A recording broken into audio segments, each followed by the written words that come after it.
What is going on, ladies and gentlemen? BouseFeenux here, and today we're covering a topic I've been wondering about for a little while now. As most of you know, I'm a little new to Paragon, but I'm getting my sea legs a little bit, and now I'm starting to really get into playing the game and knowing the ins and outs of the different stats. One of the biggest ones I was trying to figure out was armor penetration, so I did some research to answer my own questions of what armor pen is, how does it work, and how much of it should I keep available in my builds.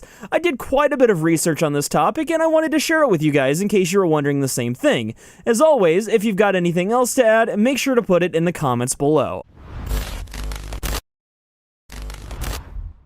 Alrighty, so there are a lot of people that have made crazy graphs, charts, calculations, and so on about how armor pen affects damage in Paragon. I find them to be really confusing, but some people like that stuff. As a result of that, this video is more or less designed to be a quick and dirty on the subject, so if you're looking for exact calculations, graphs, and numbers, I'll link all my sources in the description below this video. Anyway, let's answer our first question. What is armor pen? Armor pen, or armor penetration, is essentially Paragon's armor negation stat, and it comes in two flavors: energy pen and physical pen. Energy pen negates energy armor, and physical pen negates physical armor. Simple enough, right? Well, let's move on and talk about how penetration actually works. Firstly, you should know that it's 1 for 1. 1 point of armor pen equals 1 point of enemy armor negated. So if your opponent has, say, 50 physical armor and you've got 50 physical penetration, your opponent's armor is essentially negated. It's also important to know that you can't negate more armor than the enemy has. So let's say in our example that the enemy has 10 physical armor and I still have 50 physical penetration. You follow me so far? Well, I've just wasted 40 points of physical pen because armor pen doesn't technically add damage, it just allows you to do more of the damage you're already doing to bypass enemy armor. These same rules apply for energy penetration as well, so in short, armor pen does absolutely nothing if your opponent has no armor. But that's pretty much never the case because all heroes have natural armor even without armor cards equipped.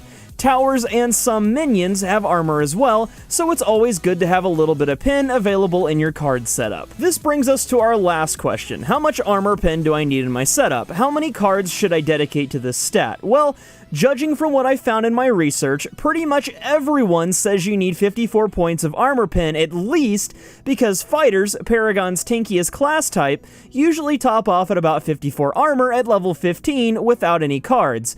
So this gives you enough pen to at least negate someone's natural armor. This option will cost you around 6 card power depending on what setup you go with. I usually just grab the 3 card power cost card that has 16 pen innately. Then I'll add a card that gives me an extra 48 pen for 3 card power. Some people build up to 100 pen or higher, but unless your enemies are seriously stacking armor, I think it's a bit overkill. And although it never hurts to add a bit extra to your build if you've got the space, even if you don't always use it. I'm a big fan of the better to have it and not need it than need it and not have it school of thought. But that's gonna do it for me today, guys. Let me know if I missed anything in the comments, and I'll try to do my best to address it. Hopefully this video was helpful to you, and if it was, leave a like down below. Also, if you're new here, consider subscribing for more content involving Paragon and other games, because if I get enough of you hanging around, we might finally be able to vote me as president. I think at this point, even I could do a better job than Trump. Until next time though, I'm BouseFeenux, I'll see you at the next video, and as always, thank you so much for watching.